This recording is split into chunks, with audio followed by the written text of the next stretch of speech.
The wind moves across an empty field in the west of Ireland, and there is nothing left to disturb it. No voices, no livestock, no smoke rising from the chimneys of the small stone cottages that line the hillside. Only silence and the black, rotted stalks of a crop that failed. It is the autumn of 1846, and the fields that should have been heavy with harvest are instead a graveyard of blackened leaves and a smell that the people who lived here would never forget, a smell of decay that clung to the air for miles. Families who had worked this land for generations stood at the edges of their plots, staring down at soil that had betrayed them. Some knelt and dug with their bare hands, hoping against hope to find even one healthy tuber beneath the surface. Most found only a soft, foul-smelling mush, where their food, their income, and their survival should have been. Inside the cottages, children grew thin. Mothers rationed what little remained, giving the last spoonful to the youngest and going without themselves. Roads filled with families walking toward towns they had never visited, carrying what belongings they could, hoping for work, for charity, for any means of staying alive. Ships left harbors packed far beyond safe capacity, carrying the desperate toward America, toward England, toward anywhere that was not here. Many would not survive the journey. Entire villages that had existed for centuries fell silent within a matter of seasons, their populations scattered by death or emigration. This was not the result of war. It was not the result of drought or invasion. It was the failure of a single crop, a crop so central to daily survival that its disappearance brought an entire society to the edge of collapse. How could something so ordinary, so humble, so easily overlooked, hold that much power over human life? How could a simple potato become powerful enough to help build empires, feed nations, and reshape the modern world, and yet also become capable of contributing to one of history's most devastating human tragedies? If this kind of history fascinates you, take a moment to like this video, because the story of the potato is only just beginning, and it stretches back thousands of years before that Irish field ever turned black. To understand how the potato gained such extraordinary influence over human civilization, we have to travel far from Ireland, far from Europe entirely, back more than 7,000 years to the high, thin air of the Andes Mountains in South America. Here, along the shores of Lake Titicaca and across the punishing terrain of what is today Peru and Bolivia, early peoples faced one of the most difficult agricultural environments on Earth. Altitudes soaring above 12,000 feet, nighttime frosts that could kill unprotected crops within hours, thin, rocky soil, and a growing season measured in a handful of short months. Most plants could never survive here, but one wild tuber, growing low to the ground and easily overlooked, held a secret that would eventually change the trajectory of human history.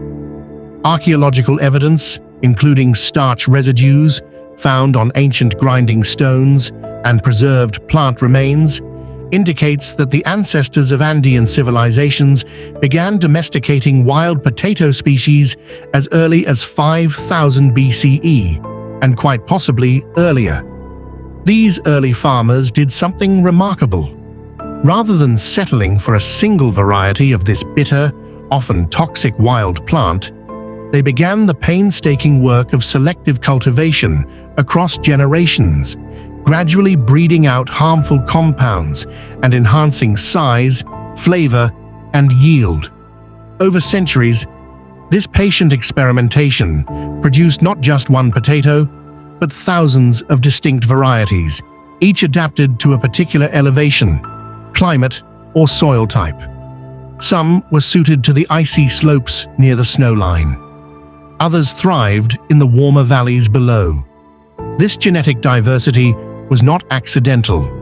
It was a deliberate, sophisticated agricultural strategy, insurance against the unpredictable mountain environment where any single growing season might bring frost, drought, or blight to one zone while sparing another. But the true genius of Andean potato cultivation lay not only in growing the crop, but in preserving it. Without refrigeration, without modern storage, these communities developed an ingenious technique known as chuño.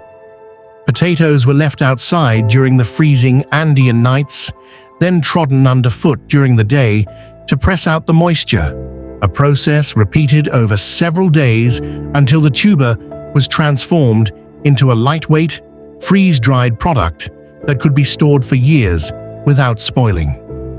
This was not a minor convenience. Chuño meant that families could survive a failed harvest. It meant that surplus food could be transported across vast mountain distances without decomposing. It meant that an unpredictable environment could be tamed by human ingenuity. And it laid the foundation for something far larger than isolated farming villages. By the 15th century, the potato had become deeply woven into the fabric of one of the most remarkable civilizations in the ancient world, the Inca Empire. Stretching along the spine of South America, from present-day Colombia to Chile, the Inca built an empire of staggering scale and organization, and the potato was among its most essential resources. Inca administrators maintained vast storage facilities, known as colca, positioned along the empire's extensive road network, many of them filled with dried potato products, ready to feed soldiers, laborers, and officials as they moved across the realm. This logistical achievement allowed the Inca state to project power across some of the most difficult terrain on the planet, sustaining armies on campaign, and workers engaged in monumental construction projects such as roads, terraces, and fortresses. The potato was not simply food for the Inca, it was infrastructure, it was strategy, it was the quiet foundation beneath the visible grandeur of stone temples and mountain citadels. For thousands of years, this remarkable crop remained almost entirely unknown outside the Andes. That changed in the early 16th century, when Spanish conquistadors, driven by the search for gold and territory, arrived in South America and encountered the Inca Empire at the height of its power. Amid the devastating conquest that followed, Spanish chroniclers began recording observations of Andean life, including descriptions of a strange, knobby root vegetable that formed the backbone of the local diet. Historical records suggest that Spanish sailors carried potatoes back across the Atlantic sometime around the 1570s, initially as a curiosity rather than a staple, tossed into ship's stores alongside other unfamiliar goods from the New World. Europe's reaction to the potato was, for a long stretch of the following 2 centuries, one of deep suspicion. This was a continent unfamiliar with tubers as a primary food source, and the potato's origins in the nightshade family did it no favors since European botanists already associated related plants with toxicity. Religious skepticism played a role as well, as the potato was absent from any mention in the Bible, leading some clergy and communities to view it with unease. In several regions, rumors spread that potatoes cause leprosy or other diseases, or that consuming a plant grown underground was somehow unnatural or spiritually suspect. For decades, the potato was grown mainly in botanical gardens as an exotic specimen, admired for its flowers rather than valued for its food. Slowly, out of necessity more than curiosity, attitudes began to shift. Agricultural reformers and enlightened rulers across Europe recognized something that ordinary suspicion had obscured. The potato was extraordinarily productive, a single acre of potatoes could yield far more edible calories than the same acre planted with wheat, barley, or rye, and it could do so on marginal land unsuitable for traditional grain farming. It required less labor to cultivate, was remarkably resistant to the kind of weather damage that could destroy a grain harvest, and crucially, grew underground, hidden from the marauding armies that repeatedly devastated European farmland during centuries of conflict. In regions ravaged by warfare, farmers noticed that invading soldiers could burn a wheat field to the ground in minutes, but they could not easily destroy a crop buried beneath the soil. Governments began to take notice. In Prussia, King Frederick the Great issued decrees promoting potato cultivation as a hedge against famine, and according to popular tradition, even had fields planted and lightly guarded to encourage curious peasants to steal and cultivate the crop themselves, though historians note this particular story functions more as folklore illustrating a broader, well-documented royal campaign of potato promotion. In France, the pharmacist and agronomist Antoine-Augustin Parmentier, who had survived on little but potatoes as a prisoner of war in Prussia, became a passionate advocate for the crop, staging elaborate public demonstrations, including guarded royal potato patches designed to generate exactly the kind of curiosity that led ordinary farmers to adopt the plant. Slowly, methodically, the potato crept into European fields, from Ireland and England to the Low Countries, Germany, and Russia. The consequences of this quiet agricultural revolution were extraordinary. Historians studying the period have connected the widespread adoption of the potato to substantial population growth across Europe during the 18th and 19th centuries. Regions that had once teetered on the edge of subsistence, vulnerable to any disruption in grain harvests, found in the potato a reliable buffer against famine. Populations that could barely sustain themselves on traditional grain agriculture began to grow, sometimes dramatically, as the potato filled gaps that wheat and rye could not. Some economic historians have argued that this new abundance of calories contributed to the labor surplus that helped fuel the population growth underpinning Europe's industrial transformation, as fewer people were needed to produce enough food to survive, freeing others to move toward emerging cities and factories. If you are enjoying this journey through one of history's most underestimated stories, consider subscribing, because there are far more historically grounded documentaries like this one still to come. And the story of the potato is about to take a far darker turn. Nowhere did the potato become more deeply woven into daily survival than in Ireland. By the early 19th century, a large portion of Ireland's rural population, particularly its poorest tenant farmers, had come to depend on the potato as their primary and often only source of food. This was not simple preference. It was the product of a deeply unequal land system, in which the vast majority of arable land was owned by a relatively small number of landlords, many of them absentee, while the Irish population that worked the land was pushed onto smaller and smaller plots. The potato, with its remarkable ability to produce enormous quantities of food on limited acreage, became the only crop capable of feeding a family on the tiny parcels of land available to Ireland's rural poor. Historians estimate that by the 1840s, roughly 1/3 of Ireland's population depended on the potato for almost the entirety of their caloric intake, with laborers sometimes consuming several kilograms of potatoes daily. This dependence carried within it a hidden and catastrophic vulnerability. Unlike the genetically diverse potato fields of the Andes, where dozens of varieties grew side by side as a buffer against disaster, Irish farmers relied heavily on a small number of potato varieties, most notably a type known as the lumper. This genetic uniformity meant that if a disease capable of attacking one plant emerged, it could potentially devastate nearly every field in the country simultaneously. It was a fragile foundation for an entire society, though almost no one recognized the danger until it was already too late. That danger arrived in 1845 in the form of a microscopic water mold organism called Phytophthora infestans, likely carried across the Atlantic from North America aboard ships transporting seed potatoes or related plant material.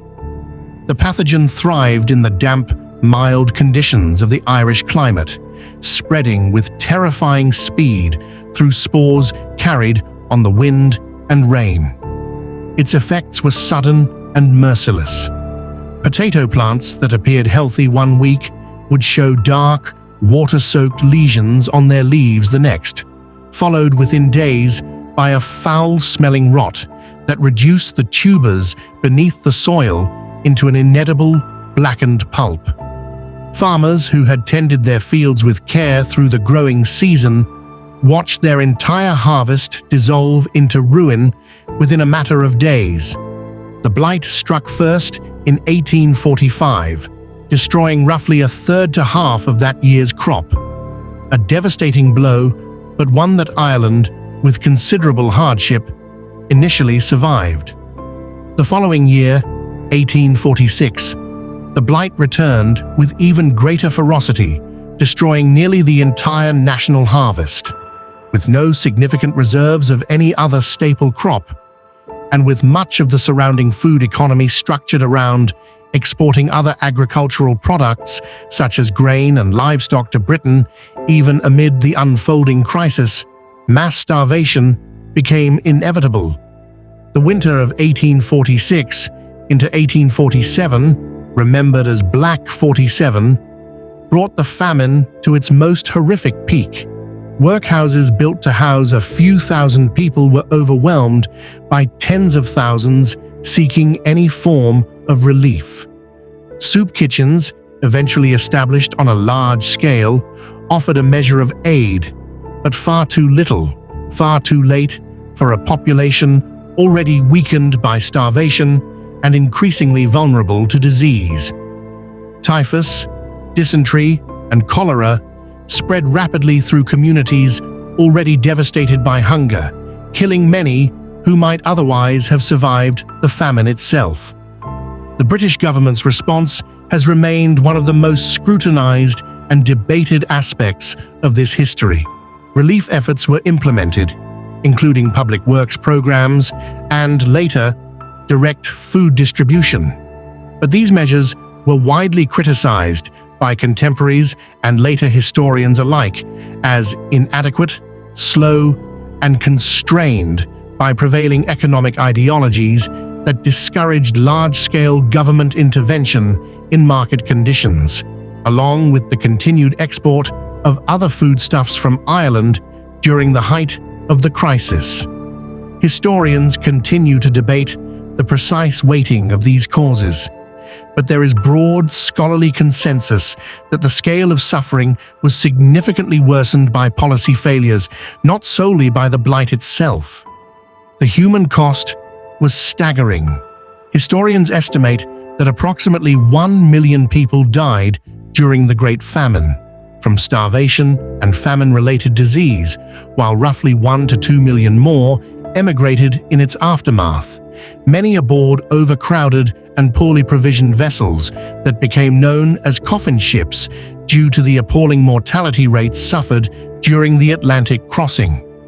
Ireland's population, which had stood at roughly 8 million before the famine, fell by an estimated 20 to 25% within just a few years and continued to decline for decades afterward through sustained emigration, a demographic wound from which the country would not fully recover for well over a century. The famine reshaped not only Ireland itself, but also the destinations that received its refugees, fundamentally altering the demographic and cultural landscape of cities across the United States Britain, Canada, and Australia, where Irish immigrant communities would leave a lasting and profound mark. It is a sobering truth that the very crop which had once lifted so much of Europe out of the shadow of famine became, through the specific and largely preventable circumstances of Irish land policy and genetic uniformity, an instrument of one of the 19th century's greatest human catastrophes. But the story of the potato does not end in that devastated Irish landscape. Even as Ireland grappled with loss and displacement, the potato's journey across the globe was only accelerating. By the 18th and 19th centuries, the potato had already begun spreading far beyond Europe, carried by traders, colonizers, and migrants to nearly every inhabited continent.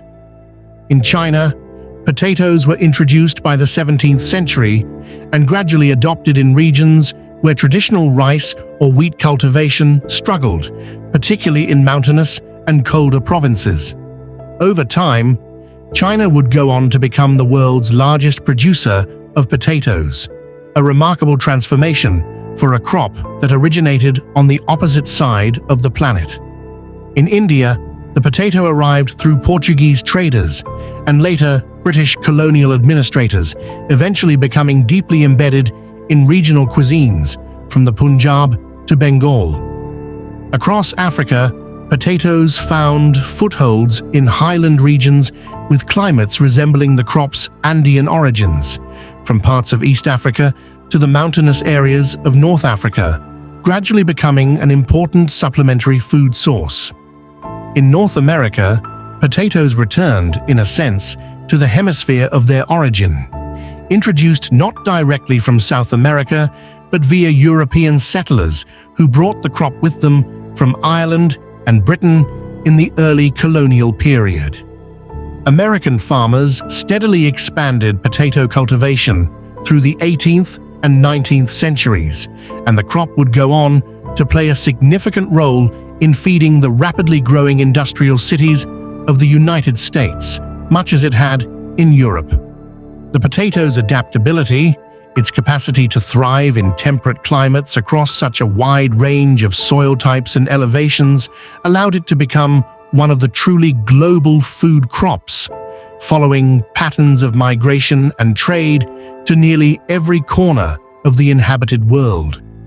As the 19th century gave way to the 20th, the potato found itself at the heart of another profound transformation: the rise of industrial society. Rapidly expanding cities, filled with factory workers who no longer grew their own food, needed reliable, affordable, calorie-dense sustenance, and the potato, easily transported, stored, and prepared, filled that need across much of Europe and North America. Agricultural science began to take a growing interest in the crop as well. Breeding programs, initially informal and later increasingly guided by emerging genetic understanding, worked to develop potato varieties resistant to the very blight that had devastated Ireland, along with strains suited to mechanized farming, longer storage, and the demands of an increasingly interconnected global food system. By the 20th century, international agricultural research institutions had begun systematically cataloging the extraordinary genetic diversity still preserved among Andean potato varieties, recognizing in that ancient diversity a vital resource for breeding resilience against future disease and changing climates. Today, the potato stands as one of the most important food crops on Earth, ranking among the top staple crops in global production alongside rice, wheat, and maize.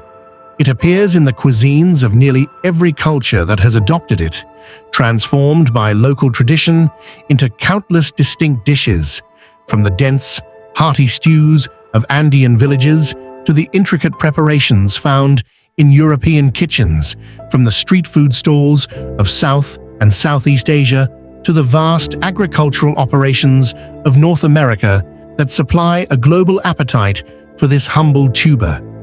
Few crops in human history have traveled so far, adapted so completely, or embedded themselves so thoroughly into the daily lives of so many different peoples. And yet, woven through this extraordinary story of global triumph, runs a persistent, sobering thread, one first revealed in the fields of Ireland, but relevant to agricultural systems everywhere. The very qualities that made the potato so valuable, its productivity, its reliability, its capacity to feed enormous populations from a small area of land, also created the conditions for catastrophic vulnerability whenever that value was concentrated too narrowly in too few varieties, controlled by too fragile a system. The Irish famine stands as one of history's starkest lessons in the dangers of agricultural monoculture and overdependence on a single food source. A lesson that continues to inform how modern societies think about food security, biodiversity, and the careful stewardship of the crops that sustain us. Even now, agricultural scientists look back to the genetic diversity so carefully cultivated by ancient Andean farmers, understanding that the wide array of potato varieties they preserved over thousands of years remains one of humanity's most valuable safeguards against future crises. The story of the potato is, in the end, a story about far more than a vegetable. It is a story of human ingenuity, carried by Andean farmers who transformed a small, bitter wild plant into hundreds of nourishing varieties through millennia of patient cultivation. It is a story of empire, as the Inca built roads and storehouses across some of the most difficult terrain on Earth, sustained in part by dried tubers carried on human backs. It is a story of resistance and gradual acceptance as skeptical Europeans slowly came to embrace a crop that would go on to feed their growing nations. It is a story of unimaginable loss, etched into the empty fields and abandoned villages of famine-era Ireland, and carried across the ocean in the memories of those who survived the journey to a new life. And it is a story of resilience, as the very crop responsible for such devastating loss also became one of the foundations of global food security in the centuries that followed. Few plants in human history have shaped civilization so profoundly, feeding empires, fueling population growth, driving migration, and, through both its abundance and its failure, teaching humanity enduring lessons about the fragile relationship between people and the land that sustains them. The potato asks us to remember that even the most ordinary things, an unassuming root, grown quietly beneath the soil, can carry within them the power to build nations and the power to bring them to their knees. If there was a moment in this story that surprised you, a fact you never knew about this remarkable crop, share it in the comments below. And if you value historically grounded storytelling like this, pass this documentary along to others who might appreciate the extraordinary hidden history of the potato.